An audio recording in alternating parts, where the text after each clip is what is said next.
Et salut tout le monde et bienvenue sur Starpoint Actu, votre émission hebdomadaire qui retrace toutes les informations qui sont tombées sur Star Wars durant la semaine. Voilà, c'est notre rendez-vous que vous pouvez vivre en live tous les mercredis soirs à partir de 20 h. Si jamais vous nous regardez sur YouTube en replay, vous avez le lien dans la description. Il vous suffit de follow la chaîne Twitch, comme ça vous êtes prévenus de tous les prochains lives, y compris les prochains Starpoint.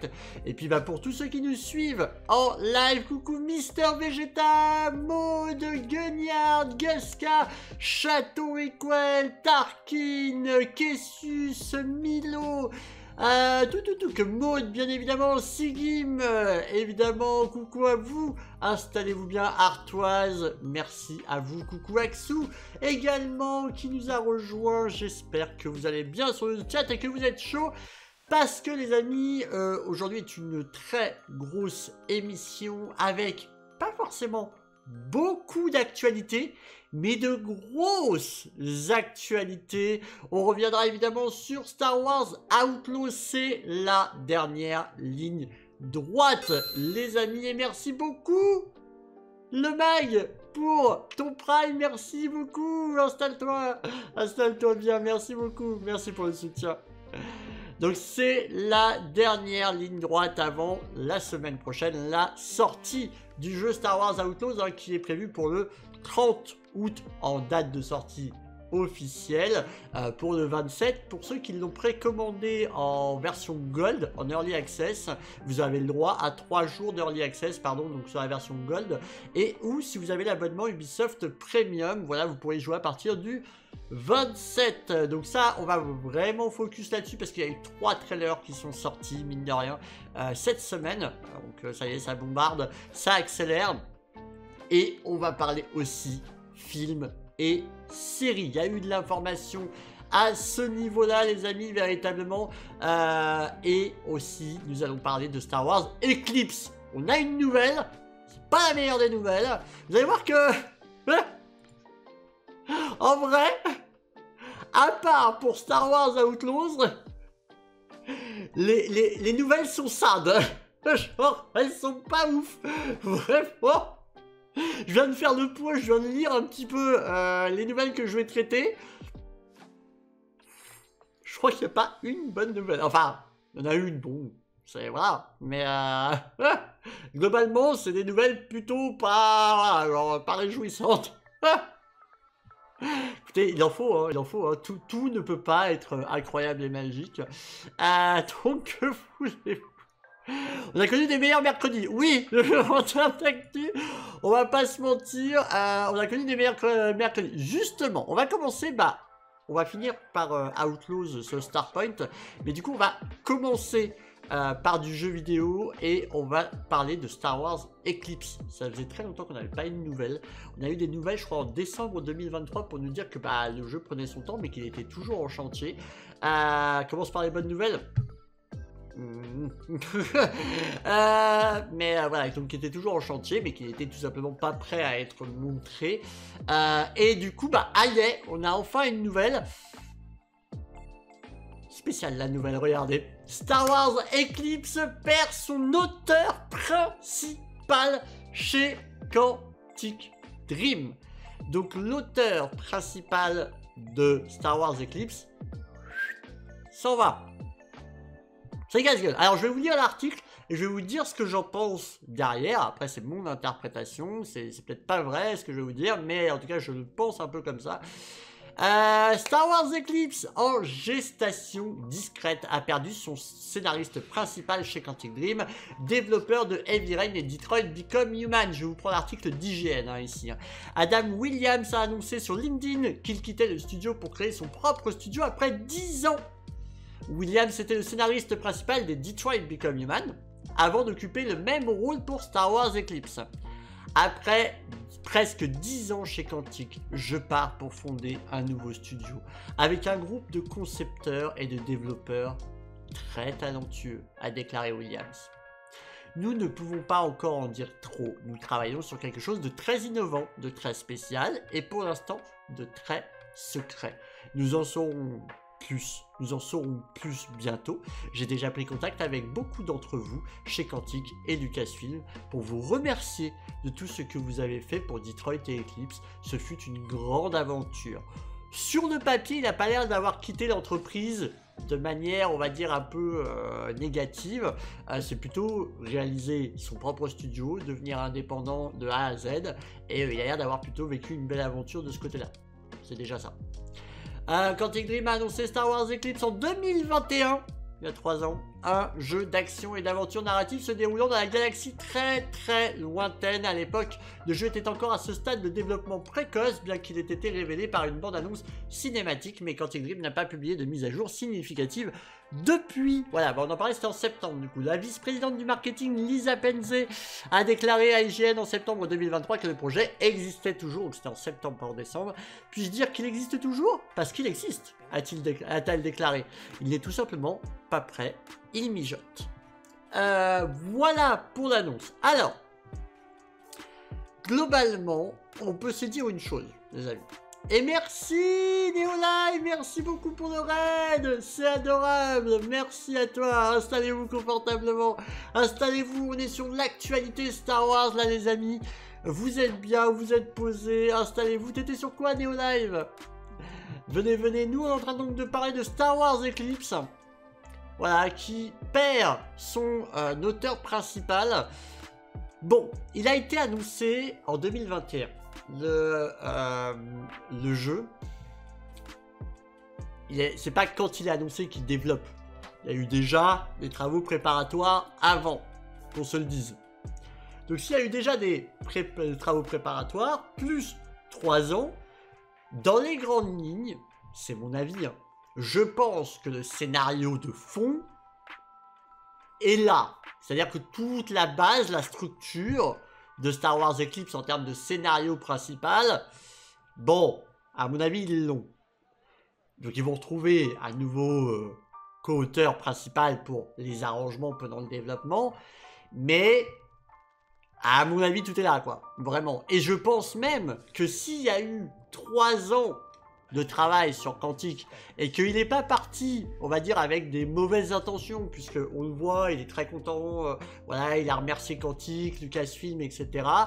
Je pense même qu'il a travaillé à peu près jusqu'au bout de là où il pouvait et que, en bon terme, il s'est dit, voilà, je vous ai donné tout ce que je pouvais vous donner pour Star Wars Eclipse, je filoche, merci, au revoir. À mon avis, c'est ça. Je peux me tromper, mais de l'interprétation de la sortie et le délai dans lequel il est sorti de Quantic Dream me laisse penser ça. Encore une fois, je peux me tromper. Voilà. Je ne sais pas vous, sur le chat, vous en pensez quoi? Est-ce que vous pensez que c'est un départ dangereux? Ou est-ce que, bon, ça va, c'est pas si grave? Qu'est-ce que vous en pensez? Vous avez totalement le droit de penser que c'est une catastrophe, parce que du coup, perdre son auteur principal, c'est quand même incroyable, tu vois. Touk, t'étais sur Burnout 3, mais version PS2, trop bien. Trop bien, trop bien. J'aimerais vraiment avoir votre avis là-dessus, parce que moi, c'est vrai que j'ai tendance à relativiser la situation, mais peut-être que vous, pas du tout. Peut-être que pour vous, c'est grave, en fait. Donc, ouais, voilà. Je me fais pas trop de soucis de mon côté. Je me fais plus du souci sur le global de Star Wars Eclipse plus que sur le côté narratif perso. Mais je pense que c'est pas si grave et que la plus grosse partie est déjà là. Pour le scénario, je suis comme toi, Lulu. C'est vrai que moi j'ai plus tendance à un petit peu m'inquiéter sur le global jeu. Parce que voilà, c'est un chantier dont on a vraiment très peu de nouvelles. Que sur la partie propre, vraiment auteur, quoi. Il est parti fonder son propre studio Neolive. Voilà la raison. Et de son discours, après ça peut être un discours, on va dire, voilà, genre gentil pour être gentil, pour pas créer de drama, mais il a l'air d'être parti en bon terme. Il a l'air. Voilà. Donc voilà. En tout cas, donc c'est vrai qu'il y a cette annonce-là. Vous l'attendez, vous, ce Star Wars Eclipse? Est-ce que, déjà, est-ce que vous aimez un peu les productions Quantic Dream? Est-ce que l'idée que Quantic Dream s'occupe d'un projet Star Wars, c'est quelque chose qui vous botte, sachant que, pour rappel, hein, Star Wars Eclipse, ça se passe pendant la Haute République. Ça va faire une transition absolument incroyable par rapport à la news suivante. Mais voilà, très chaud oui, étant donné que j'aime bien les jeux quantiques, ben moi aussi, en vrai j'aime beaucoup aussi les jeux quantiques. Donc du coup je suis très curieux, sachant que ils avaient déclaré que ce serait pas forcément 100% comme les anciens quantiques, il y aura toujours ce principe d'embranchement. Ils avaient même expliqué que nos héros, il n'y aura pas de game over, hein. Si nos héros meurent au pluriel, ils meurent. Et du coup, il n'y a pas de game over, donc il y aura une fin au bout d'un moment si vous avez tué tous vos héros. Voilà, donc j'aime beaucoup Quantique, curieux de voir un Star Wars dans la Quantique, clairement. Sur le coup, j'avais lu à la cantine. Je dois filer le chef, mais très bon live à toi. Merci Néolive, merci beaucoup pour le raid en tout cas. Et coucou à toute ta communauté encore. Merci pour tout. Donc voilà pour cette news là du côté de Star Wars Eclipse. Allez. On va enchaîner les amis, je vous disais justement que Star Wars Eclipse se passe pendant la Haute République. La Haute République c'est une époque donc, qui se passe avant la prélogie et après ce qu'on appelle la Old République, l'ancienne République, qui avait laissé les jeux comme KOTOR ou SWTOR, donc Star Wars The Old Republic. Voilà, donc ça se passe entre les deux, et donc c'est une phase où les Jedi normalement sont assez omniprésents, la menace Sith est tapie dans l'ombre, etc. Et c'était évidemment l'époque qui avait été utilisée dans la série The Acolyte. Donc la série The Acolyte qui est sortie et qui s'est terminée ici. Pour ceux qui se rappellent, The Acolyte, on avait parlé un petit peu de chiffres. Alors, je crois que c'était peut-être même le tout premier Starpoint, donc ça remonte à... Maintenant, on est au 8e Starpoint, donc je vous laisse imaginer. Donc, c'était... on avait parlé un petit peu de chiffres, et les démarrages étaient plutôt bons. Le démarrage, oui. Malheureusement, selon Deadline, et on va vraiment être très clair sur ces termes-là, c'est important, même si je vais vous dire le fond de ma pensée, mais selon Deadline et selon les sources de Deadline, la saison 2 de The Acolyte serait purement et simplement annulée. Alors, on va traduire cette page, voilà. Qui l'a vu The Acolyte sur le chat? Dites-moi tout. Et en même temps, n'hésitez pas à me dire ce que vous en avez pensé. Je vais vers une entrée remarquée, mais il n'y a pas de point de chaîne. Bonjour à tous. Et oui, jamais pour les Starpoint. Château Étoile, toi tu l'as vu. Pas encore personne, il dit Gugu. Voilà. Donc, pas terminé la saison. Voilà. Je vous laisse un petit peu et moi je vais commencer à aller. Donc, annulé, pas de saison 2 pour la série Star Wars de Disney+. Exclusif. Pas encore, nous dit Milo. Information exclusive du coup de Deadline, j'ai regardé Nudie Mode. L'histoire de The Acolyte ne continuera pas, Lucasfilm ayant choisi de ne pas procéder à une deuxième saison de la branche Star Wars avec Amandla Stenberg, indique des sources à Deadline. Amandla Stenberg, c'est l'héroïne, voilà, donc de The Acolyte. Indique des sources à Deadline. Cette phrase est quand même importante et à ne pas négliger. On va revenir sur toutes les raisons parce qu'il développe. Mais cette phrase n'est pas à négliger. Et donc, si vous voyez officiel, donc les sources de Deadline, c'est Deadline, exactement. Exactement, Axou. Donc, si vous voyez officiel, Star Wars The Acolyte saison 2 est annulé, c'est pas vrai en soi. Ce n'est pas officiel. Deadline, c'est un gros site cinéma. Ils ont, à mon avis, de très bonnes sources. Ils sont en mode exclusif. Ils parlent à l'affirmation, donc ils ont l'air d'être extrêmement sûrs d'eux. Ça, je ne peux pas leur enlever. Et les raisons qu'ils vont donner, elles matchent. Maintenant, attention, ce n'est pas officiel. La nouvelle de cette décision intervient plus d'un mois après la fin de la première saison de 8 épisodes de la série du créatrice, réalisatrice, productrice et showrunneuse Leslie Enland sur Disney+.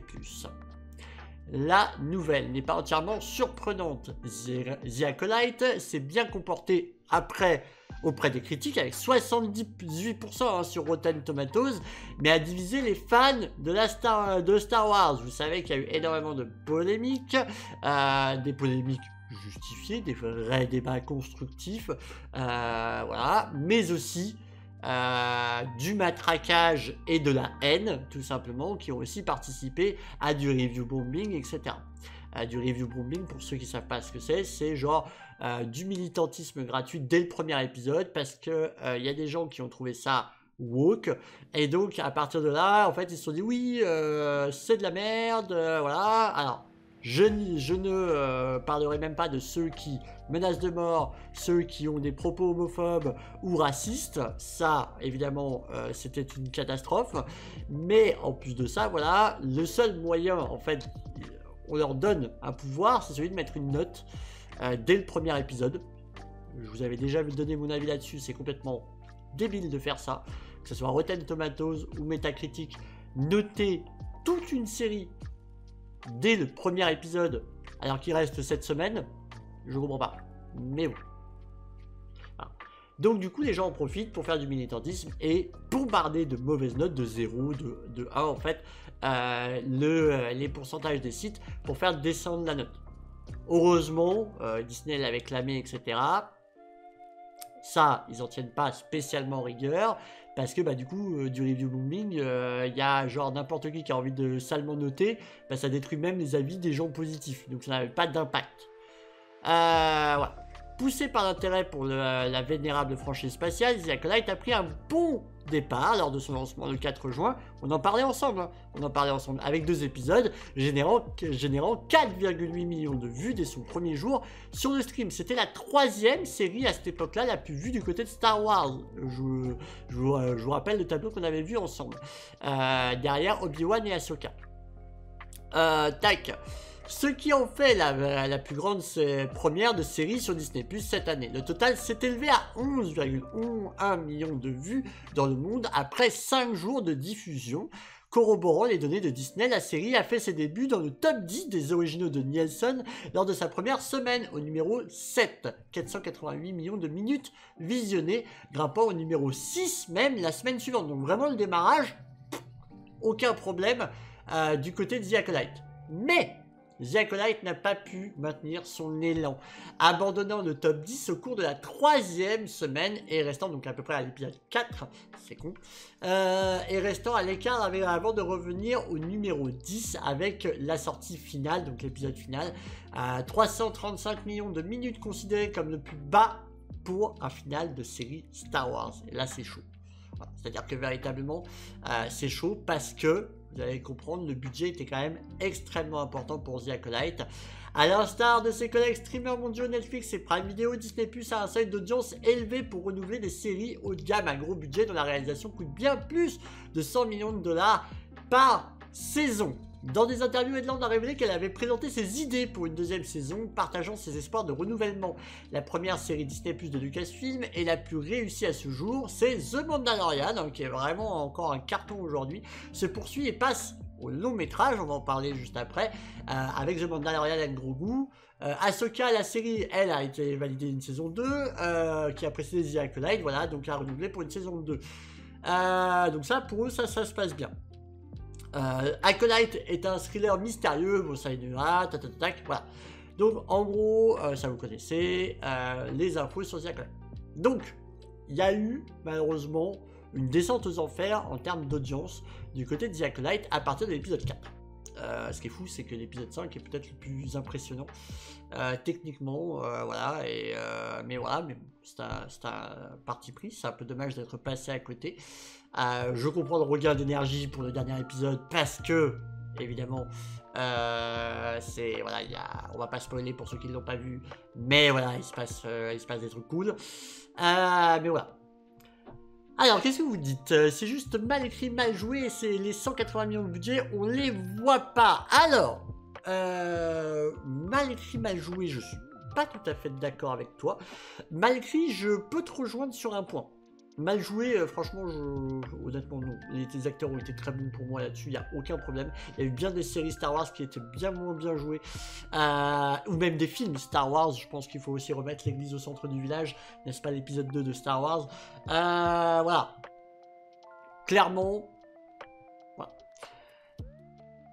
Pour les 180 millions, ça se voit pas. C'est clairement, en fait, la série qui n'a pu trop utiliser, vous savez, le dôme, là, le Stagecraft, je crois que c'est comme ça que ça s'appelle.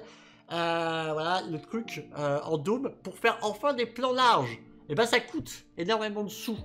Je sais que beaucoup font la comparaison avec House of the Dragon que je n'ai pas vu, donc ne se prononce pas.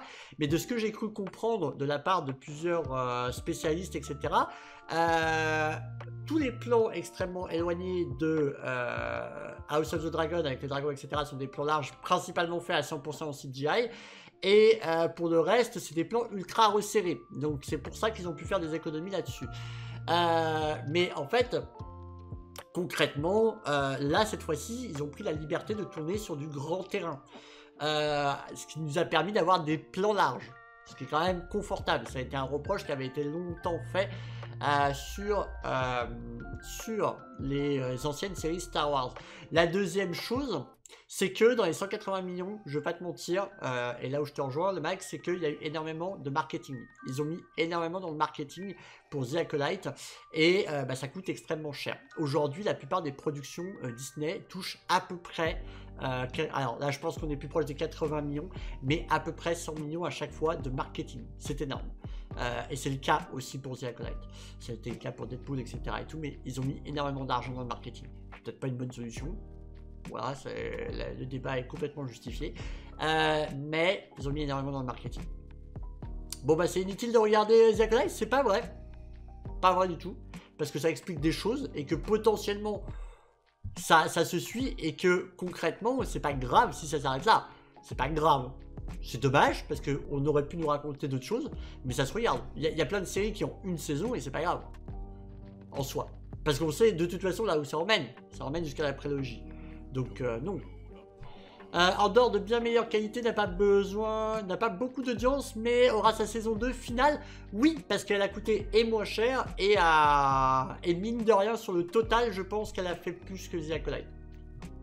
En fait, le problème de The Acolyte, de ce que je comprends hein, ici, c'est qu'elle a vraiment très bien marché au début, et qu'elle s'est vraiment littéralement pété la gueule après. Genre vraiment. Alors que Andor, c'est constant. Et elle a coûté moins cher Andor. Donc ça, mis bout à bout, ça donne envie de renouveler. Et non, mais je suis pas très fan de Game of Thrones de base, donc coucou à 3. Coucou nouveauté nouvelle. Donc voilà, mais par contre, quand tu parlais de l'écriture par exemple, pour moi le véritable souci de The Acolyte, c'est sa construction. C'est pas l'écriture, c'est pas ce qu'elle a à raconter. La série, ce qu'elle a à raconter, je trouve ça méga intéressant. Genre les propos, le sujet et même la manière dont c'est amené, je trouve ça très intéressant et très bien écrit. La seule chose, c'est que c'était pas du tout fait pour tenir en 8 épisodes. Elle a écrit 4 épisodes, même l'équivalent d'un film en fait. Mais pas 8 épisodes. Et du coup, ça traîne en longueur. Du coup, ils ont cousu des trucs au milieu pour faire tenir la série sur 8 épisodes. Parce que Disney Plus veut 2 mois de contenu. Pas 1 mois, 2 mois de contenu. Donc, évidemment, on étire. Et il y a du mou dedans. Et il y a du mou dedans. Et ça coud, et ça coud, et ça coud. Je suis d'accord là-dessus. Je trouve que le montage est mal fait. Ça aurait mérité qu'il y ait 4 vrais gros épisodes et sur lequel on ait vraiment quelque chose de dynamique, de percutant. Et c'est vraiment pour moi ce qui a porté préjudice. La série aurait fait 4 épisodes, les gens auraient regardé les 4 sans problème. Vraiment. Et oui, pour vendre 2 mois de Disney, malin. Ou gros rat. Bah oui, mais après, ils ont une machine à faire tourner. Mais du coup, là, ça a été un peu contre-productif pour eux. Hein. Véritablement, ça a été un peu contre-productif pour eux. On sait que Skeleton Crew, c'est aussi 8 épisodes. On va espérer que, à l'écriture, cette fois-ci, il y ait vraiment un intérêt à 8 épisodes. Parce qu'en soi, c'est pas si énorme, 8 épisodes. Hein. Vraiment, c'est pas si énorme. C'est juste que bah, il y a des fois, il y a des écritures qui tiennent dans 4. Il y a des fois, il y a des épisodes qui tiennent dans 8. Il y a des fois, il y a des épisodes qui tiennent sur 24. Voilà, donc en fait, c'est hyper aléatoire. Mais je pense que Disney, là, c'est fait douleur. Mais bon, The Acolyte, c'est un projet qui date d'il y a quelques temps, hein, quand même. Hein. Donc, je pense qu'ils sont un peu pénalisés en se disant il faut que toutes nos séries tiennent ce rythme-là, plutôt que de penser à l'intérêt même de la série. Et à mon avis, à ce coup-là, vu que c'est des projets qui remontent en avant, on prend par exemple l'équivalent de... Aujourd'hui, le directeur créatif, c'est Dave Filoni. Dave Filoni, il sait de plus en plus s'arrêter quand il faut. Clone Wars, il l'a fait durer jusqu'à 7 saisons. Rebelle, il l'a fait durer jusqu'à 4 saisons. Bad Batch, il l'a fait durer jusqu'à 3 saisons. Il n'a pas tiré sur la corde. Il sait s'arrêter. Maintenant que c'est lui le directeur créatif, je me dis qu'il y a un monde où il a un poids qui permettrait à ce qu'on ait enfin quelque chose qui est plus dans la créativité intelligente que une Kathleen Kennedy, qui est aujourd'hui comptable hein, chez Lucas, et qui, voilà, elle pense rentabilité du bousin, quoi.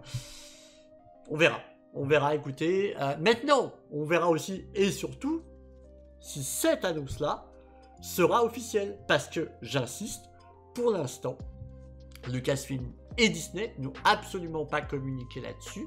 C'est une information qui a deadline, de source deadline. Et donc, bah ouais, ils ont l'air sur deux. Ils ont l'air vraiment sur deux. Et encore une fois, c'est pas un petit site. Donc on a tendance à leur donner du crédit. Mais méfiez-vous quand même, ce n'est pas officiel. À mon avis, je pense que soit la rumeur va prendre vraiment, et au bout d'un moment, bah, Lucasfilm vont décider de crever l'abcès et de dire ce qu'ils en pensent, soit ils en ont rien à foutre, et ils attendront tranquillement la Star Wars Celebration pour dire les choses. Voilà. Pour dire les choses.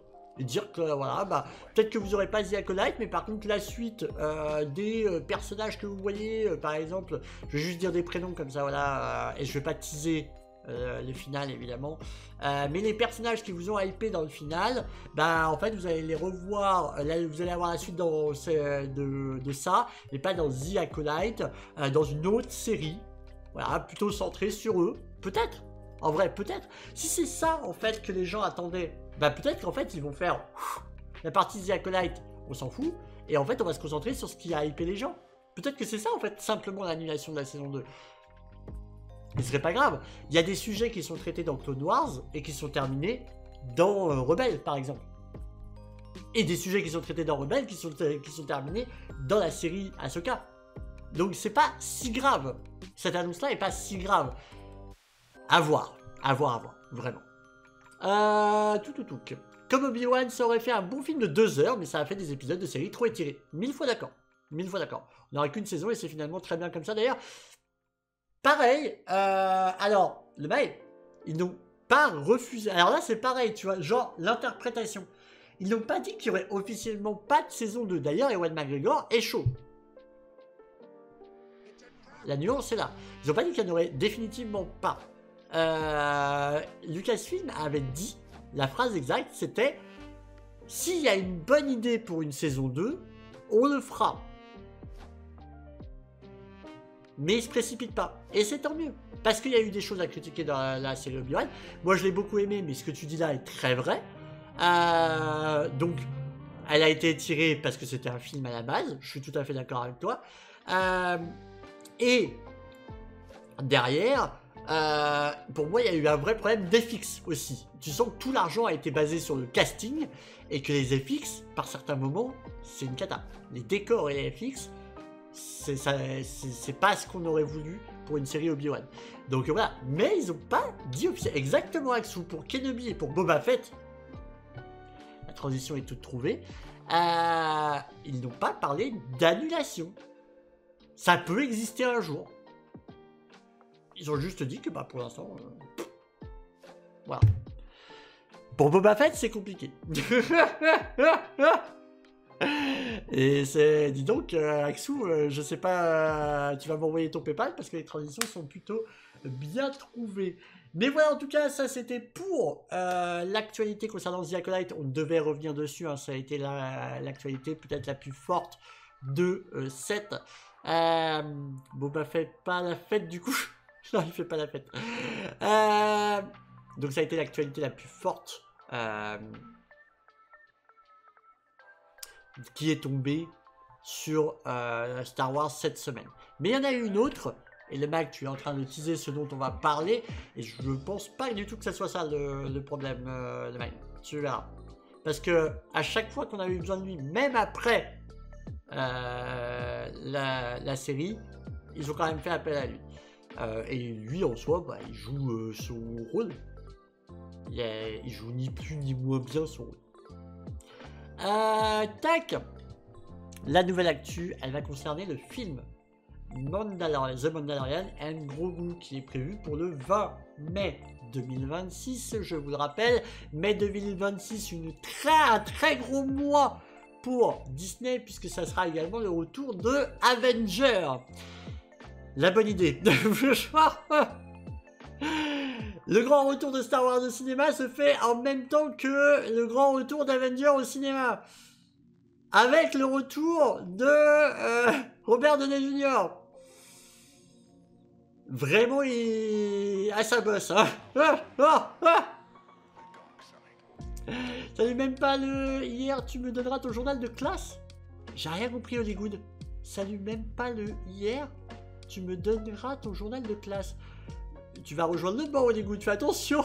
Tu me refais ta phrase, s'il te plaît. Deux produits Disney se faisant concurrence. Non mais je te jure, ça n'a aucun sens. Ça n'a aucun sens de faire ça. Mais bon, écoutez, ils savent ce qu'ils font, hein, soi-disant. Ou congélation carbonite, il faut un époque. Journal de classe, c'est le carnet de notes. Oui, oui, mais j'ai pas compris le hier, je sais pas quoi. Je traduis, merci.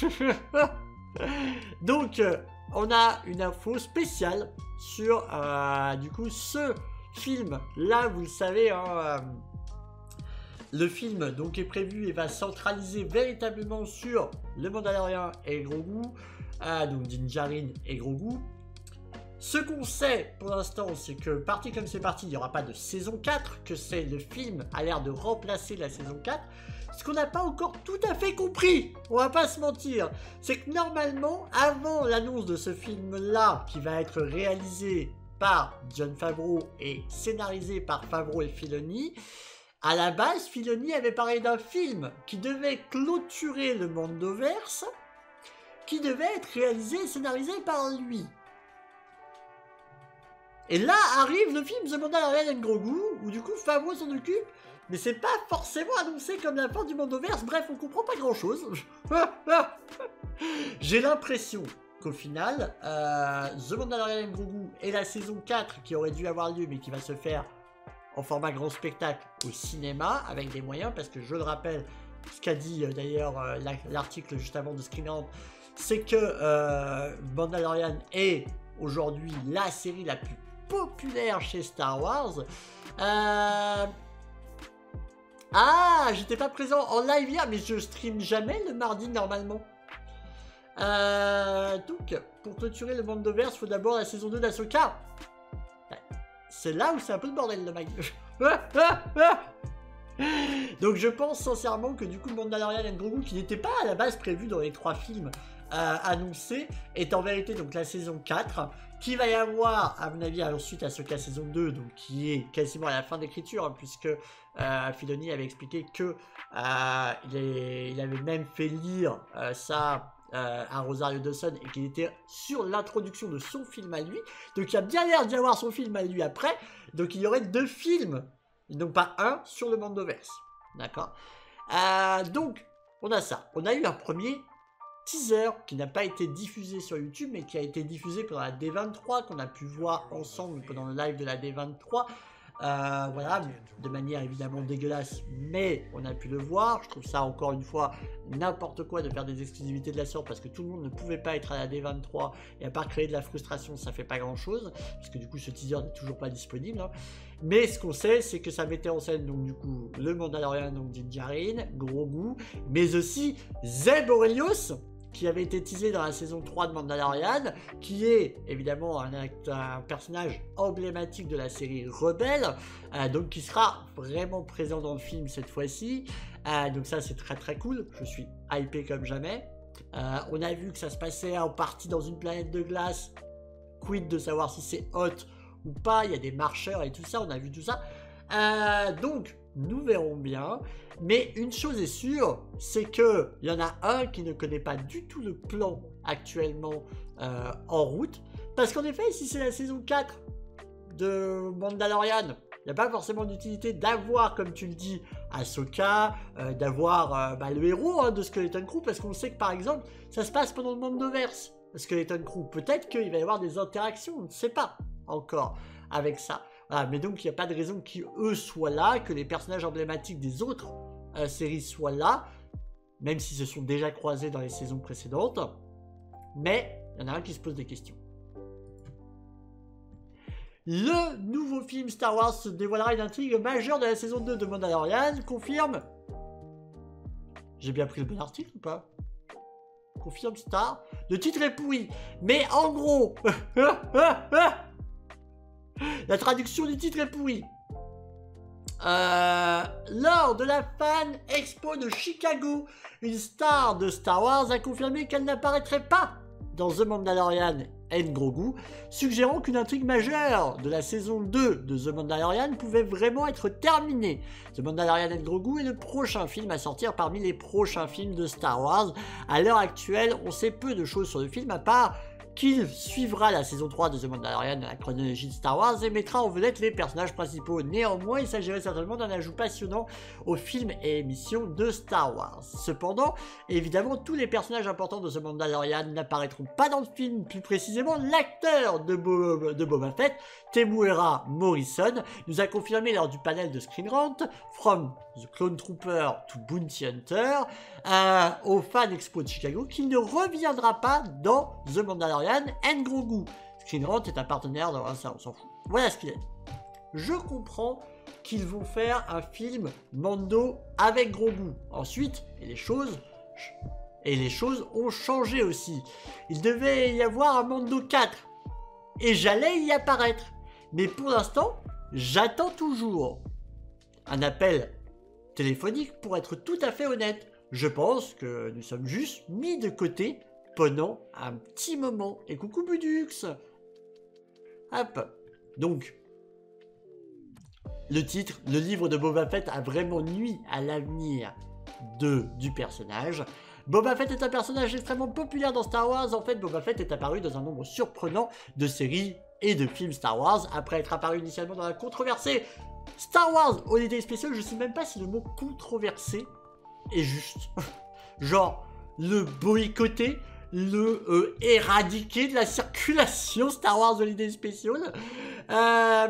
Boba Fett a rejoint la trilogie originale dans l'Empire contre-attaque et le Retour du Jedi. Fett est ensuite revenu à la franchise à l'époque de la trilogie préquelle, alors qu'il était enfant, à la fois en live action dans Star Wars épisode 2 l'attaque des clones, mais aussi dans The Clone Wars. Plus récemment, Boba Fett a joué dans un rôle dans la saison 2 de The Mandalorian, qui s'est associé au fait que Fett dirigeait sa propre émission The Book of Boba Fett. Compte tenu de sa longue histoire du personnage dans la franchise et de la popularité du personnage depuis des décennies, il est logique que Star Wars aurait supposé que cet ajout aux émissions de télévision de Star Wars serait un succès retentissant. Malheureusement, cela s'est avéré loin d'être vrai. En vérité, pour beaucoup, le livre de Boba Fett était loin d'être l'une des meilleures séries télévisées de Star Wars. Au contraire, là, elle a été largement décevante, même, ou peut-être surtout pour les fans du personnage. Même s'il était intéressant que Boba Fett ait survécu d'une manière ou d'une autre à sa mort présumée dans la fosse de Sarlacc dans le Retour du Jedi, cela ressemblait à un modèle Star Wars ramenant des personnages qui étaient presque certainement morts, parmi eux Darth Maul et Palpatine, Pire encore, le spectacle n'était tout simplement pas si convaincant. Boba Fett est devenu un chef du crime de Tatooine. On va pas tout spoiler, mais voilà. Bien sûr, ce résultat est loin d'être la faute de Temuera Morrison. Il a été un merveilleux acteur pour le personnage et je suis complètement d'accord, honnêtement. Néanmoins, la réception de cette série semble avoir eu un impact sur l'avenir du personnage de la franchise. Dans l'état actuel des choses, on ne sait pas si ni dans quelle mesure Boba Fett reviendra dans Star Wars, bien qu'il soit confirmé qu'il ne soit pas dans Mandalorian and Grogu. Alors, qu'en pensez de tout ça? Qu'en pensez? Discutons-en. Déjà, je vais vous donner mon opinion sur The Book of Boba Fett. Je l'ai déjà dit souvent à demi-mot, etc. Je vais être totalement franc. Pour moi, The Book of Boba Fett est la pire série Star Wars qu'on ait eue depuis l'ère Disney. C'est la plus mauvaise. Je vais vous expliquer tout bêtement pourquoi. Aucune idée dans cette série. Vraiment. Mais, pour nous tenir en otage, il y a à l'intérieur de The Book of Boba Fett 2 épisodes de Mandalorian qui sont obligatoires pour comprendre la saison 3 de The Mandalorian, donc qui nous obligent à regarder Book of the Boba Fett. C'est d'autant plus encore plus horrible.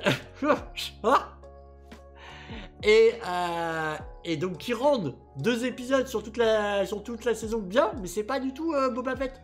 Voilà. C'est ça, Boba Fett a quand même 2 bons épisodes de The Mandalorian. Mais le pire, c'est qu'ils sont vraiment bons en plus, ces épisodes de Mandalorian là-dedans. Non, Gasca, t'as pas le droit. J'ai adoré la course poursuite en Vespa. La séquence Power Ranger. Gugu, tu ne l'as toujours pas vu, The Book of Boba Fett. Tu te souviendras de nous quand on te dira la séquence Power Ranger. Tu comprendras très vite pourquoi. Non, mais c'est surtout que vraiment, enfin, c'est vide. Je veux dire, c'est même pas qu'il y a des mauvais passages. C'est juste que c'est vide, en fait. Ça ne raconte rien. Et on aura, on a essayé quand même de me dire en mode, oui, mais l'humanisation de certaines races, etc., voilà, sans spoiler, etc., mais voilà, l'humanisation de certaines races et tout ça, c'était quand même assez intéressant. Sauf qu'en fait, bah ouais, mais ils l'ont déjà fait dans les 2 premières saisons de Mandalorian, ça. C'est une redite, en fait. Parce qu'il y a déjà un épisode de Mandalorian qui explique de ces mêmes espèces-là l'humanisation de ces personnages-là. Donc vraiment, ils n'ont rien dans cette série. J'ai aimé le générique du début et... Non mais c'est vraiment... Enfin voilà, pour moi, heureusement, ça ne casse rien. Et là où je suis pas d'accord avec l'article de Screenrant, c'est qu'ils disent oui, ça va dans la salve de vouloir faire ressusciter tout le monde. Alors... Pour les fans de l'univers étendu, ressusciter tout le monde, c'est quand même un caprice qui a beaucoup existé déjà à l'époque de l'univers étendu. Boba Fett, c'est pas la première fois qu'il est ressuscité. À l'époque de Lucasfilm et avant le rachat de Disney, on l'avait déjà ressuscité. Donc, concrètement, c'est pas nouveau. Moi, ça me dérange pas qu'ils s'en soient sortis de ça. C'est pas le problème. C'est qu'ils avaient rien à raconter. Et ça, je trouve ça assez horrible. Oh bah alors, au revoir. Au revoir. Est-ce que quelqu'un peut me supprimer, s'il vous plaît?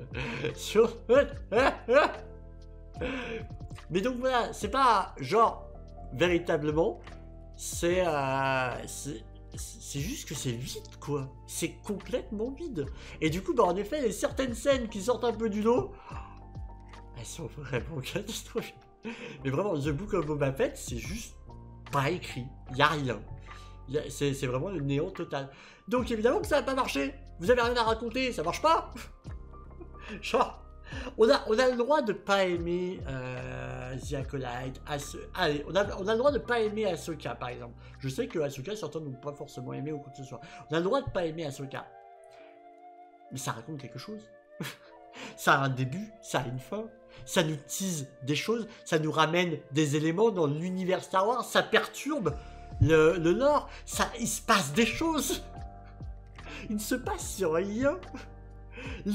Tout ce qui se passe dans la série de Boba Fett, ça tient dans un post-it. Vraiment. Boba Fett a survécu, il reprend le palais de Jabba parce qu'il n'y a plus de Jabba. Et voilà. Et voilà. Et là, ce que je vous parle, le problème, c'est que c'est en début de saison. C'est-à-dire que vraiment, il se passe rien d'intéressant ensuite. À part les 2 épisodes de Mandalorian. Coucou Nimeko, comment ça va? Donc vraiment, voilà. Le fait que donc l'acteur de Boba Fett, Temuera, soit un peu déçu de ne pas être appelé pour le film The Mandalorian and Grogu, alors qu'il n'apparaissait pas déjà dans la saison 3, je veux dire, ça n'a pas forcément d'intérêt. Il n'a pas forcément sa place dans le fameux film qui doit faire la saison 4 de The Mandalorian and Grogu. Par contre, et c'est ce qui se passe, il y aura apparemment le grand film qui réunit tout le monde d'Overse. Il y a un monde où il sera, il n'y a pas de souci. Moi j'ai aucun problème par exemple de la présence de Boba Fett dans la saison 2 de Mandalorian. Ouais, dur, tu peux utiliser des trucs, voilà, mais de pas spoiler, je sais, mais tu peux utiliser des trucs, mais voilà. Mais j'ai eu aucun problème de sa présence dans la saison 2 de Mandalorian. Je trouve que même elle était qualitative, sa présence dans la saison 2 de Mandalorian. Donc, en soi, on n'a pas de problème avec la présence de Boba Fett. Juste, les gars, faites-nous une série qui a du sens. Et ne soyez pas surpris s'il n'y a pas de saison 2 là, de Boba Fett. Parce que The Book of Boba Fett, c'est vide. Il n'y a rien. Voilà. Et les 2 épisodes de Mandalorian qu'il y a dans la série Boba Fett, soyez sûr que de base, ils étaient prévus dans la saison 3. Elles sont tellement impératives à la saison 3 que forcément elles devaient y être même s'il n'y avait pas d'idée de Boba Fett derrière. Donc non, c'est juste qu'ils ont remarqué qu'il n'y avait rien à raconter sur Boba Fett et qu'ils se sont dit let's go quoi. Est-ce que ramener ces éléments-là c'était nécessaire à Star Wars? Ahsoka tombe dans la nostalgie, on n'avance pas. Je suis pas totalement d'accord avec toi parce que Ahsoka c'est quand même le traitement de sujet bien plus grand que Star Wars tel qu'on le connaît aujourd'hui. Ahsoka c'est le traitement du sujet du monde entre les mondes qui a été amorcé dans Star Wars Rebels, qui a été teasé dans la saison 1 d'Ahsoka, et sans teaser, Ahsoka va nous parler quand même dans sa saison 2 de la genèse de la Force, sujet qui sera un sujet de film. Vous la voyez la boucle qui est bouclée là? Donc non, je trouve que Ahsoka, ça traite de sujets quand même extrêmement importants dans la saga Star Wars. Ça perturbe la Force. Et en plus de ça, ça nous ramène quand même l'Amiral Thrawn, qui pour moi, l'Amiral Thrawn, est un personnage que l'univers du live action n'a jamais connu, que les fans de l'univers étendu ou aujourd'hui de séries animées comme Rebels ont pu connaître, la grandeur de Thrawn, mais qu'ils n'ont jamais vraiment connu en live action, mis à part l'annonce, voilà, dans Ahsoka, de le voir revenir dans la galaxie Star Wars. Bah, je trouve ça trop bien, quoi. Thrawn, pour moi, ce sera le grand méchant de la fin de l'ère Mandoverse. Je pense que ce sera vraiment, voilà, le grand final, ce sera avec Thrawn, et ce serait génial, vraiment. Alors là, pas de source à l'appui, hein. J'en sais rien du tout, hein. Mais je pense que ce sera ça, et je trouve ça extraordinaire. Voilà, vraiment. Donc, à voir. Mais Thrawn, c'était le top, les livres de Zan, trilogie 7, 8, 9 qu'on n'a pas eu. Je reviendrai sur l'univers étendu, je vous le promets, ça fait des semaines que je vous en parle, mais... Alors, j'ai commencé l'écriture, ça va être un peu perturbé, parce que je vais pas avoir beaucoup de temps là, mais je vais faire un gros sujet sur l'univers étendu, et de ce que ça aurait failli se péter la gueule à l'époque de Lucasfilm avant Disney, et que, bah, mine de rien, on a, peut-être pas comme certains fans l'aimeraient, mais qu'on a quand même avec Disney aujourd'hui. Donc il y a un très très gros sujet à traiter autour de l'univers étendu, parce que disclaimer, Lucas détestait l'univers étendu, il ne voulait pas en entendre parler, pour lui ça n'existait pas, et ses propos sont très clairs, c'est pas juste une sortie une fois, d'accord? L'univers étendu pour lui c'est du marketing, c'est ce qui lui a permis de financer ses projets, le reste il s'en foutait, il a même déclaré ce qu'il imaginait à l'époque d'un 7-8 de la suite de l'épisode 6. Ça décevrait beaucoup de monde. Et donc du coup, la fameuse trilogie de Zan, voilà, au niveau du Jedi Fu, etc. et tout ce qu'on veut, bah globalement, ça aurait pas du tout été ça. Si on aurait donné les clés, si Lucas aurait fait son propre truc, ne vous attendez pas à ce que ça soit ça. Pas du tout. Marajat tout ça, au revoir. Donc, véritablement, aujourd'hui, on goûte un peu à l'univers étendu, par The Acolyte par exemple, par Throne, par tout ça. En vrai, on en reparlera, mais je comprends que ça puisse décevoir certains fans de l'univers étendu, mais soyons clairs, à une certaine époque, vous ne l'auriez pas eu du tout. Genre, vraiment pas. Et c'est très important de dire ça. Vraiment. C'est très important de vous dire que jamais, au grand jamais, vous n'auriez eu ces histoires-là écrites comme elles ont été écrites par George Lucas. Vraiment pas. Donc, c'est, voilà. Là, vous les avez un peu. Elles sont évidemment transformées. Zahn écrit toujours pour Lucasfilm, même sous l'ère Disney. Il écrit des nouveaux romans autour de Throne. Il a contribué à la présence de Throne dans Ahsoka, dans Star Wars Rebels. Il a participé, hein, il a vraiment donné les clés pour le personnage de Throne. En vrai, soyons quand même heureux. Tout n'est pas parfait, j'en conviens. Mais soyons quand même heureux, vraiment. Donc, ça, voilà. Ça, c'était un peu les grosses actualités, les amis, qu'on avait. Donc, du côté film, série, jeu, de ce côté-là. Maintenant, on va vraiment focuser sur Star Wars Outlaws. C'est la dernière ligne droite, les amis. La dernière ligne droite avant la semaine prochaine. Date de sortie de Star Wars Outlaws, le 30 août pour la PS5, la Xbox Series, le PC. Pour ceux qui ont précommandé l'édition collector, vous l'avez en Early Access 3 jours avant, donc le 27, d'accord.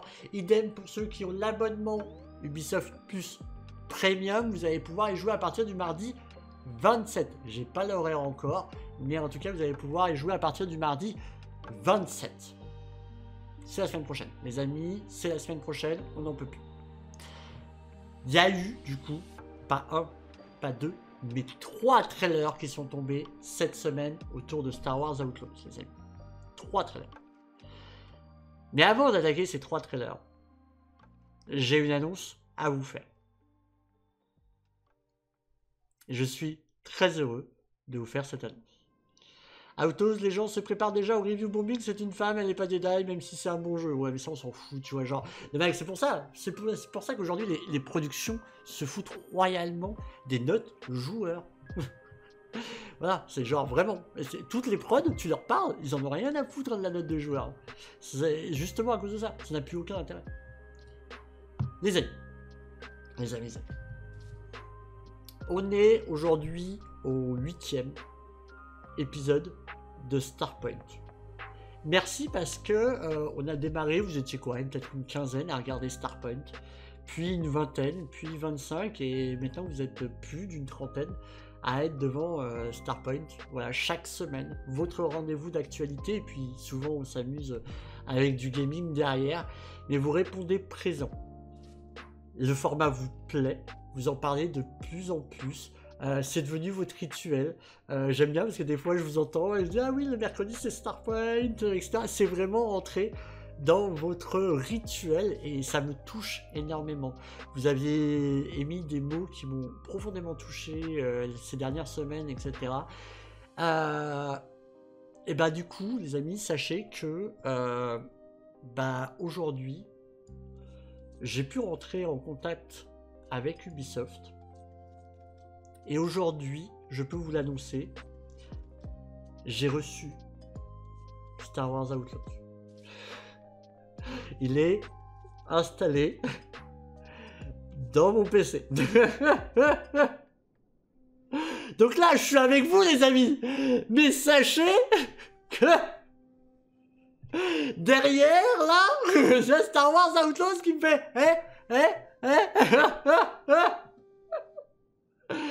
Donc je l'ai, évidemment, les amis.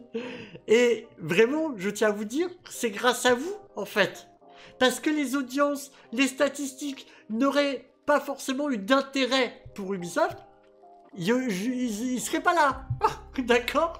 Donc, merci beaucoup. Merci à vous de faire que ça existe. Vraiment, merci 1000 fois. Merci d'être au rendez-vous. Et du coup, bah voilà, ça me permet ça. Donc je vais pouvoir vous proposer un test, un vrai test. Là, je vais y jouer. Je vais pouvoir vous faire un test. Quand l'embargo sera cassé, quand on pourra en parler, d'accord, vous aurez un test, mais vous aurez également du live à ne plus savoir qu'en faire, d'accord. Dès le premier jour du cassage de l'embargo, je vous l'annoncerai, il n'y a pas de souci. Jusqu'à, on va poncer, hein. On va bouffer du Star Wars Outlaws sur la chaîne, en live, d'accord. Donc vraiment, vous allez pouvoir en profiter. J'ai envie d'en faire profiter avec vous, là. J'ai vraiment envie que on soit ensemble. Donc je vais pouvoir vous préparer un test, d'accord. Et on va pouvoir y jouer ensemble en live. C'est énorme. C'est énorme, les amis. Merci pour vos mots, je vois tous vos mots, merci beaucoup. Merci à vous. Pense à faire des game points pour le soutien. Bah oui, mais le truc c'est que ma chaîne n'est pas une chaîne 100% Star Wars, hein, vous le savez, hein, y a d'autres choses à côté. Merci beaucoup pour tous vos mots, merci, c'est vraiment adorable, merci beaucoup. Tout ça c'est encore une fois grâce à vous, grâce à votre soutien, voilà, que ça a pu se faire, et c'est trop cool, vraiment c'est incroyable. Donc je reconnais la chance que j'ai, parce que je sais que c'est un jeu qui est extrêmement attendu, y compris par les fans, mais aussi par les curieux de Star Wars, tout simplement, ou du monde ouvert, etc. Vous savez, hein, sur la chaîne, moi j'aime bien dire coucou à tous les curieux et les fans, parce que il y a dans cette communauté des gens qui sont juste curieux, qui n'ont pas forcément, voilà, cette grande connaissance de quoi que ce soit, mais qui ont juste envie des petits curieux de Star Wars. Je sais que véritablement, malgré tout, vous êtes là et que vous aimez bien ça, et merci du coup. La définition réelle du travail paye, encore une fois, GG Captain, merci beaucoup Steven, c'est adorable. Il y a des jeux chelous et d'un goût tout aussi, oui tout à fait, sur cette chaîne il y a ça aussi, tout à fait. Steven Frey, tu le mérites vraiment, merci beaucoup. C'est grâce à toi, tu peux être très fier Captain, merci beaucoup. Bon Captain, ça fait longtemps que je te suis, tu le mérites vraiment, mais vous êtes des amours, merci. Tu as mis un nouveau regard sur Star Wars de ma part, mais merci, trop gentil. Très hâte de voir ton test et tes lives, merci beaucoup. Mais franchement, je vais essayer de vous préparer ça aux petits oignons, les amis. Vraiment, je vais essayer de vous préparer ça bien. Et dès que je peux dégainer, que je peux vous dire tout, voilà, quand est-ce que machin truc et tout, je vous fais ça. Bien évidemment, soyez au taquet, ça va être trop bien. Mais oui, ça va être trop bien, Modinette. On aime bien les curieux. On sait que tu le feras, oui, je vais tout vous préparer aux petits oignons. Vraiment, j'ai trop envie de vous proposer quelque chose de chouette, vraiment chouette. Donc, merci beaucoup, merci vraiment. Voilà l'annonce. Voilà l'annonce que j'avais hâte de vous dire. Et donc, c'est pour ça, évidemment, qu'il n'y aura pas de session gaming, parce que j'ai besoin de vous faire un test. Et vu que demain soir, on est aussi en live, j'ai besoin de temps. Donc du coup il va falloir que voilà, tout simplement que je joue au jeu, que je finisse le jeu et que je vous écrive le test, donc ça va prendre du temps, donc c'est pour ça que c'est important que voilà, j'essaie de trouver du temps là où il y en a, sachant que vraiment vous allez en bouffer la semaine prochaine, vraiment, du Star Wars Outlaws. On va le vivre en live. C'est chouette et mérité, merci beaucoup Yoska. Un test, tu veux juste jouer tranquillement. Mais tu sais, on peut faire le plaisir et le test en même temps. Hein. Tu feras le test en live? Non, je ferai vraiment un format test qu'on pourra, si vous voulez, se regarder en live. Et ensuite, premier test de Captain et sur Star Wars. Alors j'avais fait il y a longtemps des tests et tout, et puis j'avais fait un test aussi sur les chaînes autres. Par exemple chez Julien pour le test de Mortal Kombat 1, etc. Ouais, ce sera la première fois là sur Star Wars, sur Starpoint, clairement sur la chaîne YouTube de Starpoint. Voilà, donc vraiment trop bien, trop content. À ce propos les amis, ouais ok, mais il y a eu quand même des trailers qui ont été annoncés. Il y a eu quand même des beaux trailers qui sont apparus cette semaine. Qui les a vus? Qui a vu les trailers qui sont tombés cette semaine? Dites-moi, on veut savoir. On veut savoir. Est-ce que vous les avez vus, pas vus? Est-ce que vous voulez les découvrir sur Starpoint? Pas moi, pas vu. Parfait. J'ai rien vu. En fait, ce qui est trop aussi ouf, c'est que maintenant vous êtes, et ça me met la pression parce que je dois être bon moi sur mes actus, hein, c'est que maintenant, vous avez vos actus Star Wars, vous savez que vous allez les avoir tous les mercredis soirs. Donc du coup, maintenant vous attendez. Ça me touche, ça me met aussi un peu la pression parce que je dois être efficace, mais... mais en vrai, c'est trop bien. Parce que maintenant, vous dites, ouais, de toute façon, j'aurai toutes les infos le mercredi soir, donc j'ai pas besoin de chercher. Tout frais pour moi, pas moi. Maintenant, j'attends le mercredi, et quand j'en vois une, je t'envoie un message sur Didi. Oui, merci d'ailleurs. Alors, pour la petite anecdote, Guska on fire, il m'avait envoyé l'article pour Eclipse et pour The Acolyte. La nuit de The Acolyte, j'ai dû recevoir à peu près Nimeko, hein, qui est sur le chat, elle m'a envoyé aussi. Il y a Green Arrow qui m'avait envoyé aussi pour The Acolyte. Je te le dis en même temps, du coup je mixe les deux mots. Donc merci, c'est adorable. Continuez, hein. Continuez parce que franchement c'est trop cool. J'adore recevoir vos... Puis du coup je vous écris un petit peu autour de ça. On attend de pied ferme, mais oui. Allez, vous êtes prêts? Let's go. Hop. Petite transition. Qui n'est pas spécial. Voilà. Ah, alors attendez, parce que vous n'avez pas le son. Et moi non plus. Pourquoi donc? Là, ça devrait être bon. On se met dans l'ambiance, hein, les amis. On se met dans l'ambiance. Premier trailer qui a été diffusé, c'est sur les différentes planètes. À qui va?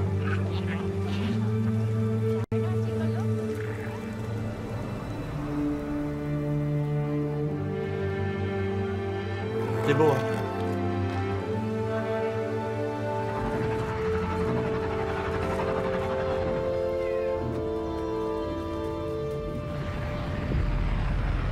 Toshara, donc une planète cette fois-ci qui a été créée spécialement pour le jeu.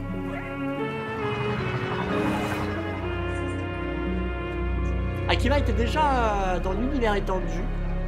Toshara a été créé expressément pour le jeu. Une très savane. J'adore la vidéo. Oui, le petit Nix.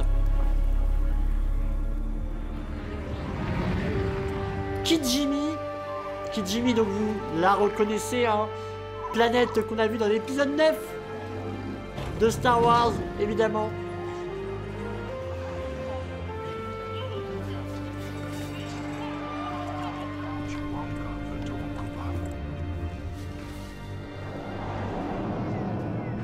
Tout à fait, Minou. Et évidemment, Tatooine.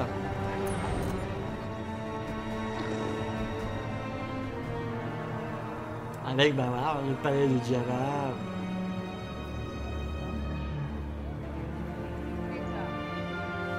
J'ai tellement hâte, les amis.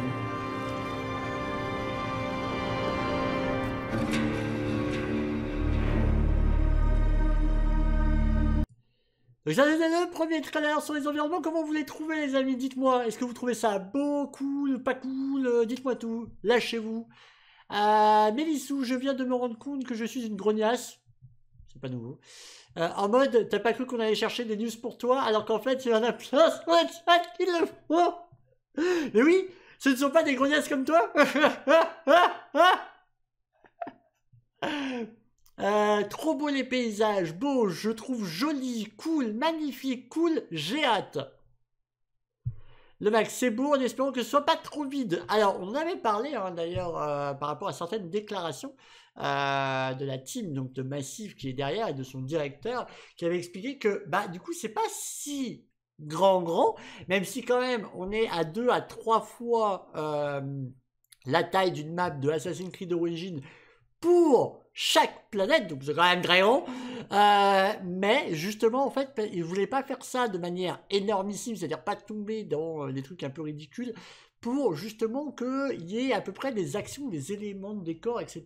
qui vivent à peu près toutes les 5 minutes qu'il y a un événement qui se passe, de la vie, de machin, de quelque chose, etc.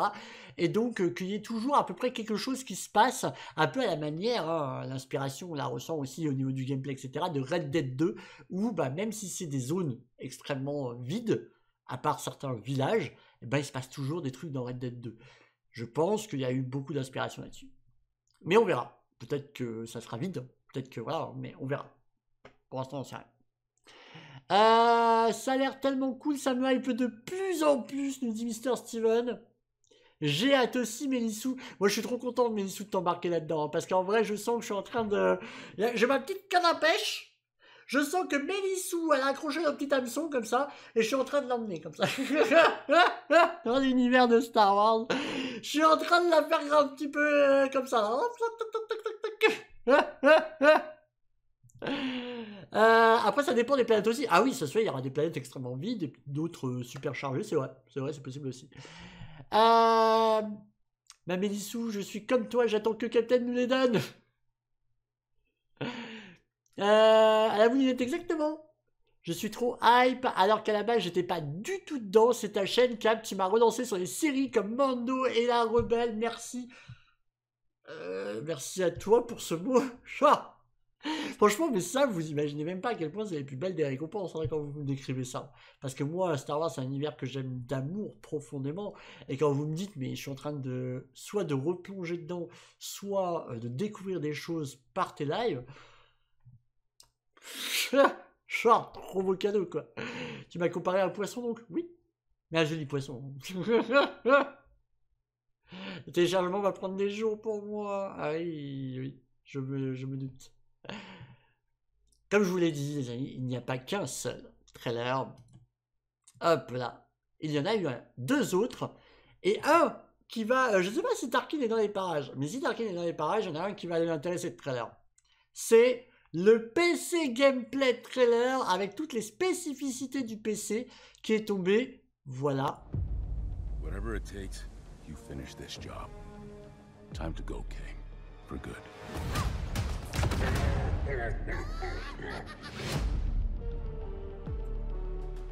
Donc les caractéristiques du PC, le Global Elimination pour le Ray Tracing, la réflexion bien évidemment, c'est beau hein. L'élimination dynamique, regarde un peu comment il dit. Regardez-moi la différence avec le DLSS. Un frame génération grâce au DLSS qui peut monter à 120 images.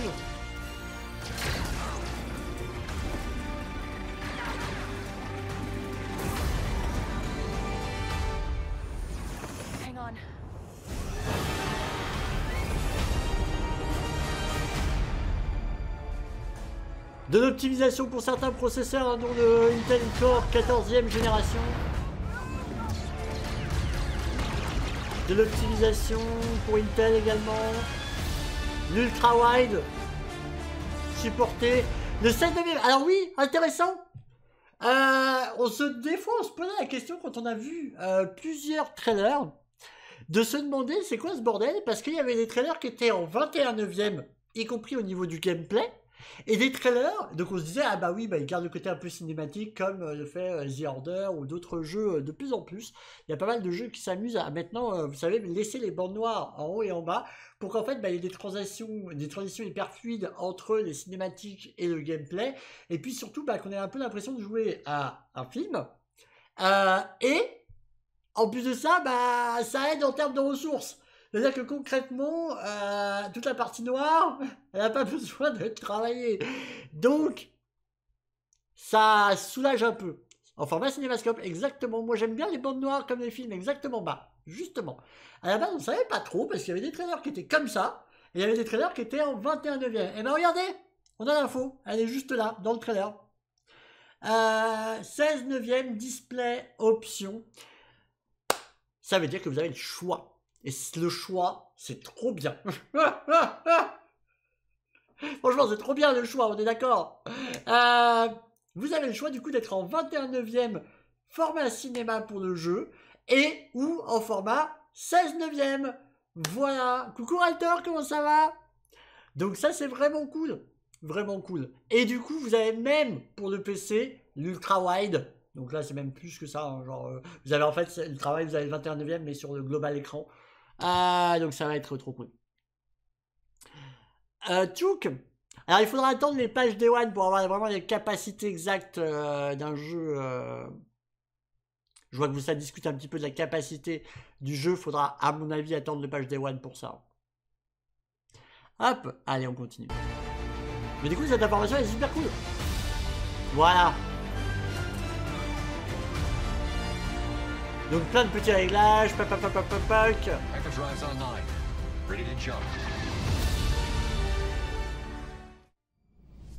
Donc ça, c'était donc en collab avec MSI. Mais du coup, le trailer sur la config PC. Les amis, voilà. Donc ça c'était le trailer et mine de rien ça a quand même de la gueule. On voit que ça a été bien travaillé de ce côté là. On va voir, on a hâte de voir le rendu final. Mais en tout cas toutes les options aujourd'hui du PC, ils ont l'air d'avoir bossé dessus. Reste à voir sur le rendu final. Mais en tout cas voilà, moi c'est presque l'information la plus importante que je trouve de ce trailer. Presque, c'est vraiment que vous avez le choix entre vivre votre expérience en 16/9 classique ou en 21/9 cinéma. Donc vraiment, je trouve ça, laisser le choix comme ça, c'est vraiment trop cool. Moi, je me le ferai en cinémascope. Je me le ferai avec les bandes noires. Vraiment. Zéro différence entre cinématique et gameplay. Je veux la vivre façon film Star Wars. Donc vraiment, ça va être trop cool. Hop. Mais j'ai vu que vous étiez beaucoup à être team... bande noire. Hein.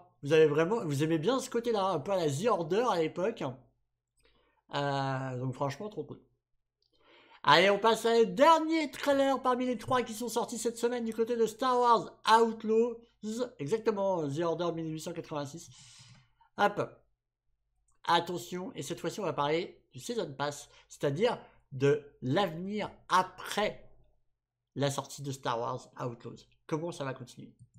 Extend your journey into the underworld with the Star Wars Outlaws Season Pass.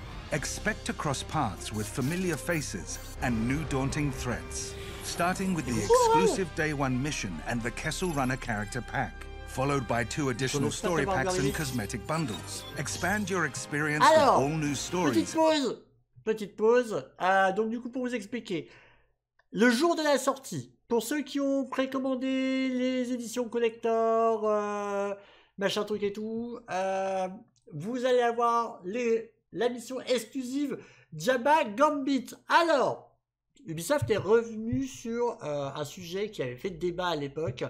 Les gens étaient scandalisés parce qu'on voyait Jabba dans les trailers et on nous sort qu'en fait c'est une mission de Jabba. Donc c'était honteux, il n'y avait pas de Jabba dans le jeu, faut payer l'extension. Non. Ils sont revenus dessus, c'est très important. Jabba fait partie, c'est le représentant des Hutt.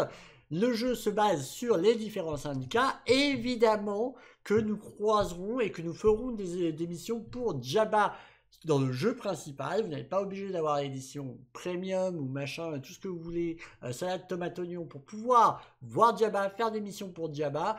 Là, c'est une autre mission. Voilà. Qui va mettre en partie ND9, le droïde séparatiste que vous avez ici à côté de Keves. Voilà, mais donc apparemment il y a des problèmes, etc. Ils ont expliqué, je me rappelle plus tous les tenants et les aboutissants. Mais globalement, voilà, ça va mettre ça en scène. Mais Jabba sera bien dans le jeu. Voilà, sans extension, sans rien. Voilà, ça c'est important de le préciser. Et du coup, ceux qui auront pris l'édition Salade Tomate Oignon, du coup, vous aurez aussi les tenues Kessel Run.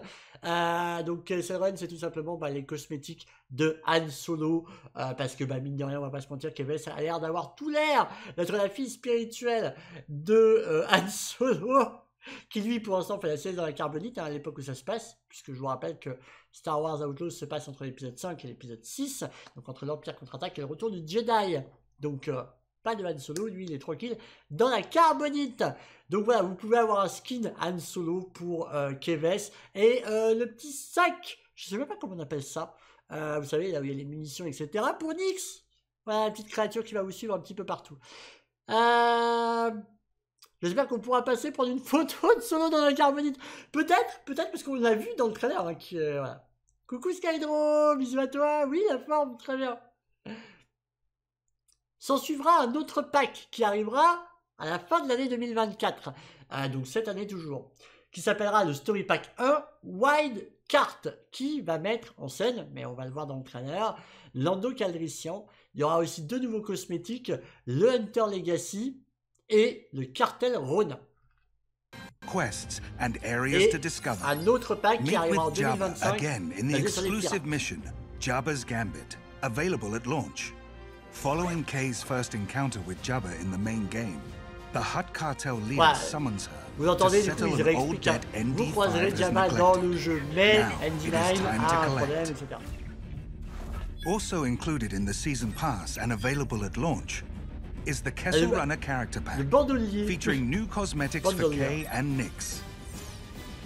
The first story pack, Wildcard, will Le launch in premier fall pack, donc Wildcard, 2024. qui va nous faire croiser la route de Kay Vess Lando. finds herself forced to work for the Empire as she's sent to infiltrate an elusive casino ship to participate in a high-stakes sabacc tournament. There, Kay will join forces with the notorious Lando Calrissian, an alliance set up for explosive results as they unveil a conspiracy that will lead them into the most secret and secure part of Mirogana. 2 cosmetic bundles, Cartel Ronin and Hunter's Legacy, will also be available to Season Pass owners alongside the first story pack. The second story pack, A Pirate's Fortune, will be available in spring 2025. Kay, Nyx, and ND5 are launched on a perilous treasure hunt with legendary pirate Hondo Ohnaka. Hondo Ohnaka, alors vous entendez son nom. D'ailleurs, je disais ND9, mais c'est ND5, autant pour moi, pour le droïde séparatiste que vous avez là, qui a été évidemment programmé depuis. Hondo Ohnaka, alors ce nom ne dit peut-être pas grand-chose à pas mal de personnes, mais pour ceux qui ont regardé les animés Clone Wars et Rebelle, ça a dû faire tilt, puisque c'est un pirate légendaire de ces 2 séries animées, principalement d'ailleurs sur Rebelle, où il joue un rôle extrêmement important. Eh bien, nous allons croiser sa route et faire une mission pour lui. Voilà, donc ça va être très très très cool. Donc voilà. Hondo Ohnaka qui est là, qu'on voit, qu'on aperçoit en artwork. Hein. Pour l'instant, on n'a pas encore vu son visage, etc. Mais donc ça, ce sera la 2e story pack. Toute une aventure avec Hondo. Voilà, Ohnaka. Je ne cesserai que de vous répéter, de regarder Clone Wars et Rebelle. Vous le savez depuis le temps, mon amour pour la saga Star Wars Rebelle, véritablement, absolument. Offering them a chance. Allez, je veux ça en fond d'écran. Je vais faire une capture et je veux ça en fond d'écran. Regardez-moi cet artwork, il est trop beau. Non mais on est d'accord. L'artwork est magnifique. C'est un truc de fou. Bref, je m'excite. To turn their fortune around. The season pass is included in the gold and ultimate editions of Star Wars Outlaws, which also offer 3 days of early access to play the game from... Donc, la base du jeu, vous l'avez dans toutes les éditions, évidemment. Hein. Oui, Super Rebelle. Ouais, trop bien. Les magnifiques à recadrer, vraiment. Tac. Donc, évidemment, la base du jeu, c'est normal. La Gold Edition et l'Ultimate Edition bénéficient du Season Pass, d'accord, et de l'Early Access 3 jours avant, donc que vous ayez l'édition Gold ou l'édition Ultimate, vous avez bien le droit à l'Early Access qui va vous permettre d'y jouer à partir du 27. L'Ultimate Pack qui, à mon avis, parce que pour l'instant on n'a pas d'informations sur l'Ultimate Pack, va contenir évidemment tous les Season Pass. Parce que là, du coup, dans le Season Pass, on a compris qu'on allait avoir deux packs d'histoire, la mission supplémentaire avec Jabba, des skins, et voilà. Je veux une peluche du petit compagnon. Alors j'ai vu que ça y est, ça commence à popper là, les goodies autour de Nyx. August 27th. And if you pre-order, you get the Kessel Runner bonus pack, which includes cosmetics for your speeder and for the Trailblazer. Et le, du coup, également le Kessel Runner pack, voilà, avec du skin aussi pour votre vaisseau. Je vous rappelle, pour ceux qui avaient loupé l'émission de la semaine dernière, vous avez des skins de vaisseau. Un skin de vaisseau qui est dispo gratuitement avec un lien que je vous ai partagé la semaine dernière, qui est toujours valable, et que vous pouvez retrouver sur la chaîne YouTube Starpoint, parce que j'ai mis le lien. Bah oui, ah oui, ça sauvegarde les liens. Il est gentil le capitaine. Si vous faites point d'exclamation Starpoint, que vous n'êtes toujours pas abonné à la chaîne YouTube Starpoint, n'hésitez pas, c'est là-bas qu'il y aura le test les amis. Et bah, vous avez le dernier Starpoint sur lequel dans la description je vous ai mis le lien pour récupérer un skin gratos.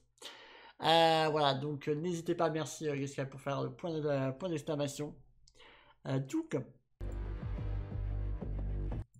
Et ben voilà, on a fini avec ces 3 trailers là. Eh, Juju qui arrive à la fin, celui-ci là. Il arrive comme un touriste. Il arrive à la fin de la partie actu et aussi à la fin tout court. Ah, celui-ci, il est au boulot. Je sais, je me doute. Mais, les amis, il est temps de refaire un dernier point sur l'annonce. The Annonce. Déjà, merci beaucoup d'avoir été si nombreux pour ce Starpoint, les amis. Plus d'une trentaine, jusqu'à 35 là actuellement. Merci beaucoup pour votre soutien. Je rappelle les actualités qu'on a traitées. Évidemment, la probable annulation de la série The Acolyte. On attend la phrase officielle de Lucas, qui ne viendra peut-être jamais. On a parlé évidemment de Boba Fett, qui risque d'être le grand absent du film The Mandalorian and Grogu. Nous avons parlé aussi de Star Wars Eclipse, qui a perdu son auteur principal. Voilà, donc pas forcément des super news, mais par contre, on a rebasculé du côté de Star Wars Outlaws avec les 3 trailers qui ont été montrés et avec l'annonce que, bah oui, les amis, je suis très fier de vous annoncer que j'ai en ma possession Star Wars Outlaws. Merci encore une fois à Ubisoft de sa confiance. L'émission Starpoint est récente, on est au 8e épisode les amis, et pour autant voilà, ils m'ont fait confiance, merci à eux. Ce qui veut dire que je vais bosser sur un test les amis autour de Star Wars Outlaws, donc je vais plancher dessus. Donc pas de gaming là maintenant tout de suite, je suis désolé, l'émission va s'arrêter, mais vous le savez, pour ceux qui nous suivent en live, là où je vous parle, dans quelques minutes vous avez le futur game show, donc vous aurez des petites choses à regarder autour du jeu vidéo, vous inquiétez pas. Mais moi par contre je vais filer travailler sur le test. Travail difficile hein, quand même de jouer à Star Wars Outlaws les amis, mais je voulais vraiment une nouvelle fois vous remercier parce que c'est grâce à vous que je peux faire ce test, et du coup évidemment dès que l'embargo aura sauté, dès que je pourrai vous l'annoncer, eh bien sachez que on se le fera full en live. Voilà, genre la semaine prochaine on va bouffer, on va manger comme ça, on va dévorer du Star Wars Outlaws tous ensemble, pendant presque toute la semaine je pense, hein, voilà, ça reste un open world le truc, hein, d'accord. Donc on va en bouffer. Non mais ça va, t'inquiète Cap, on le prend pas mal, tu préfères ton jeu à tous les mecs. C'est parce que vous allez avoir un florilège de live, vraiment. La semaine prochaine, vous allez voir, ça ne va jamais s'arrêter. Donc vraiment, merci encore une fois à vous, parce que si ça c'est possible aujourd'hui, et si Starpoint aujourd'hui prend l'ampleur qu'il prend aujourd'hui, oui, c'est pas des chiffres, voilà, mais on est qu'au 8e épisode, vous vous rendez compte les amis? Ça fait que 8 semaines qu'on fait Starpoint. Et on en est déjà là où on en est aujourd'hui. Mais merci en fait, merci de votre confiance, merci d'être au rendez-vous toutes les semaines, merci des mots que vous laissez, merci de vos retweets, etc. Merci pour tous vos partages, merci de parler de Starpoint autour de vous, et merci du fait que c'est devenu votre rendez-vous. Et ça me touche profondément, vraiment. Ça me touche de savoir que Starpoint, c'est vraiment devenu votre rendez-vous. Ça m'a touché à chaque fois que j'ai reçu le moindre DM en me disant « Ah, t'as vu cette actu-là, t'as vu ça et tout. » Maintenant, vous venez vers moi pour me parler des actus et tout. Je suis trop touché, en fait. C'est vraiment, merci beaucoup, merci. Vraiment pour votre confiance, merci. C'est dingue. Merci à vous, vraiment. Bravo pour ton travail, Captain. Merci beaucoup, Altor. Merci. On n'a rien sans rien, mon gars. Il n'y a pas de mystère. Tu es méritant. Merci. Ça avance tellement vite. Et le succès de Starpoint est tellement mérité. On sent ta passion sur Star Wars et ça nous embarque dans l'aventure. Merci. C'est vraiment trop gentil, vos mots. Vraiment. Voilà, donc, je vous laisse. Plutôt que d'habitude, on a fait un Starpoint plus long sur l'actu parce qu'il y avait vraiment de gros sujets. Voilà, qu'on a traité, qu'on a débattu ensemble, c'était très cool, des très gros sujets. Donc du coup on a fait plus long sur l'actualité, mais du coup il n'y a pas de partie gaming. Un peu plus sérieusement, je suis tellement content pour toi, Captain Vrai, tu le sais. Merci beaucoup, Mélissou, et merci pour ton soutien tous les jours. L'annonce de mi-femme et Cap, il faut que tu saches qu'il n'y a pas que Starpoint, il y a aussi toi. Et this is only the beginning pour toi aussi. Oui, tu vas te régaler. Merci beaucoup. Merci. Les amis, du coup, je vous dis à ceux qui nous suivent d'abord sur YouTube, merci à tous d'avoir regardé la VOD. Merci d'avoir regardé le replay. Si cette vibe un peu live vous plaît, vous savez ce qu'il vous reste à faire. Vous avez le lien dans la description de la vidéo avec le lien Twitch. Vous pouvez mettre le petit follow. Comme ça, bah, vous ratez pas le prochain live Starpoint qui aura lieu tous les mercredis à partir de 20 h. La semaine prochaine, je vous dis le planning à mercredi 20 h. Il y a très forte chance qu'on soit en live, mais à mon avis, il y aura à peu près 1 milliard de live sur Star Wars. Je dis ça. Voilà. Accrochez-vous la semaine prochaine. Le lien, il est sous la description. Merci d'avoir suivi ce replay de votre côté. Je vous fais des gros bisous. Mettez le petit pouce, le petit commentaire si ça vous a plu. N'hésitez pas à me dire vos retours sur les news qui ont eu lieu et à partager la vidéo si ça vous a plu. Merci à vous. Ciao.